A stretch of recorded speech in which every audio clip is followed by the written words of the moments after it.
पन्हा तालुक्यातील भैरेवाडी येथे घनकचऱ्यापासून कंपोस्ट खत निर्मिती प्रकल्पाचा शुभारंभ आमदार डॉक्टर विनय कोरे यांच्या हस्ते झाला।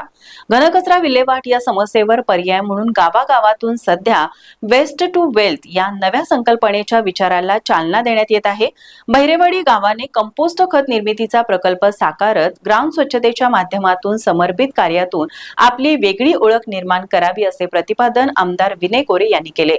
जिल्हा परिषदेच्या पाणी व स्वच्छता मिशन अंतर्गत दृश्यमान शाश्वत स्वच्छता उपक्रमाचा शुभारंभ प्रसंगी आमदार डॉक्टर कोरे बोलताना म्हणाले की घराघरातला कचरा दारात आला, दारातला कचरा घंटागाडीने गोळा केला।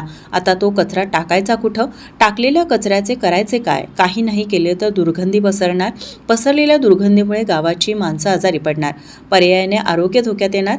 या सगळ्या समस्येवर पर्याय म्हणून वाया गेलेल्या गोष्टीतून सुद्धा संपत्ती निर्माण करता येते। हा स्वच्छतेतून समृद्धीकडे जाण्याचा विचार आपल्याला उद्याच्या काळात गावागावातून रुजवला पाहिजे। महाराष्ट्राचा नवा नागरिक या नव्या काळास अनुसरून आपला गाव काय करू शकतो याचा आदर्श निर्माण करावा असे आवाहन आमदार डॉक्टर विनय कोरे यांनी याप्रसंगी केले। दृश्यमान शाश्वत स्वच्छता उपक्रमाच्या शुभारंभ प्रसंगी पन्हाळ्याचे माजी उपसभापती रवींद्र जाधव, पन्हाळ्याच्या गटविकास अधिकारी सोनाली माडकर, भैरेवाडीच्या लोकनियुक्त सरपंच प्रमिला जाधव, उपसरपंच राजाराम जाधव, ग्रामपंचायत अधिकारी नंदकुमार थोरात यांचेसह सर्व सदस्य ग्रामस्थ मोठ्या संख्येने उपस्थित होते।